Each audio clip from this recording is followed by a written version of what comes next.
এটা হচ্ছে একটা বড় শোল মাছ, যেটা ওর পিসিরা খায় না, ওই জন্য ওর পিসির মেয়ে কালকে দিয়ে গেছে। আর এটা হচ্ছে ভেটকি মাছ, যেহেতু আমরাও খাই না, শুধু আমার সোনার বাবা খায় বলে ওর পিসি দিয়ে গেছে ওর দিদির হাত ধরে। আর এখানটায় আমি ভাত বসিয়েছি, আর আমি 4 পিস নিয়ে নিয়েছি, কারণ আমরা সবটা খাবো না। আর যেহেতু কেউ খাবে না বলেই আমরা 4 পিস নিয়েছি, ওর বাবা খাবে। আর আমার সোনা বললো যে ও পছন্দ নেই, কিন্তু তাও একটু খেয়ে দেখতে চায়, যেহেতু ও কখনো খায়নি। আর এই লাউ পাতা দিয়ে আমি আজকে মাছটা করব, আর তোমাদের সাথেও শেয়ার করব। এই নুন হলুদ মাখিয়ে রেখেছি। এটা হচ্ছে এই ঝিঙে আলুটা দিয়ে ঝোল বানাবো ওর বাবার জন্য, যেহেতু ওর বাবা লাউ পাতা বাটা খায় না একদম। আর এই 2 পিস হচ্ছে, এটা আমি লাউ পাতা বাটা দিয়ে করব। আর এখানটা হচ্ছে টমেটো, পেঁয়াজ আর ধনে জিরে আর রসুন আদা সব পেস্ট করা এখানে নিয়েছি। এর মধ্যে সর্ষের তেল দেব,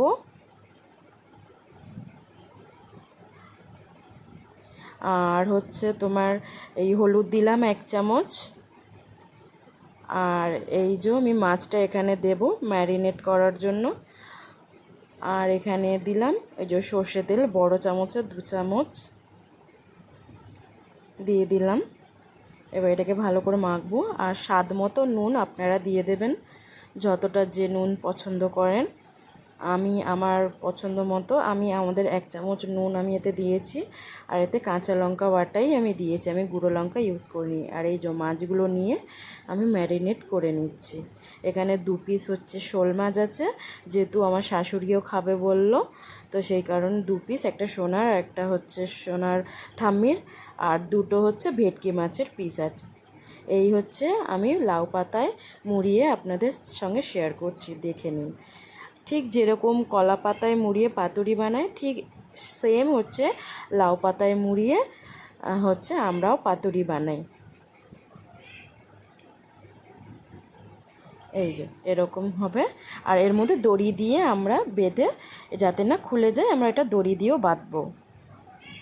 আমি এই একটা বানিয়ে আপনাদের দেখালাম, আর একটা আপনাদের সঙ্গে বানিয়ে দেখাচ্ছি, যাতে আপনাদের বুঝতে অসুবিধা যাতে না হয়। এটা হচ্ছে আমার ভেটকি মাছটা। এই একটু গ্রেভি দিয়ে দিলাম, যেহেতু ভাত দিয়ে মেখে খাবে।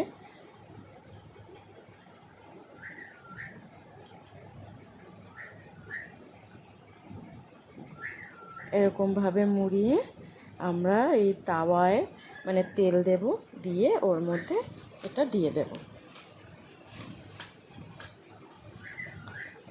এই যে একদম সেম। আর এই যে আমি তাওয়া ওদিকে বসিয়েই দিয়েছি গরম করার জন্য। এই যে তাওয়া দিয়ে দিয়েছি, এর মধ্যে একটু সর্ষে তেল দিয়ে দেব। এই যে আমি তেল দিয়ে আর পাতাগুলো দিয়ে দিয়েছি।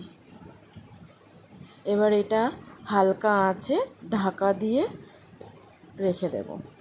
এই যে ফাইনাল আমার লুকটা। আর মাছটা হচ্ছে এই যে ভাত আর মাছটা নিয়ে নিয়েছি, এই পাতাটাও আমি ভাত দিয়ে মেখে খাবো। এবং মাছটা কত সুন্দর সিদ্ধ হয়েছে দেখুন। আপনারাও ঠিক এরমভাবে বানিয়ে খাবেন, খুবই সুন্দর লাগে।